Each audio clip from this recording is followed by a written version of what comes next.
In this video, you'll learn how to create an account on Glide in just a few minutes, so you can start building powerful no-code apps for free. First, open your browser and go to glideapps.com. This is the official Glide website, where you'll find everything you need to start creating apps without writing a single line of code. Next, click the Sign Up or Get Started button in the top right corner.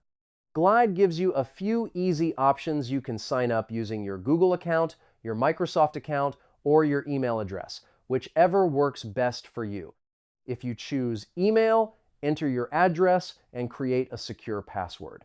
Glide will send you a verification link to confirm your account. Just click it and you're in.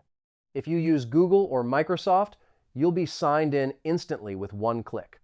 Once you're signed in, Glide will take you straight to your dashboard. From here, you can click New App to start your first project, explore templates, or check out tutorials to learn how everything works. Finally, complete your profile by adding your name, team, info, and preferences.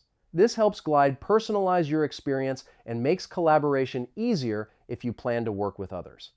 And that's it. Your Glide account is now ready, and you can start building beautiful, powerful apps for free right away.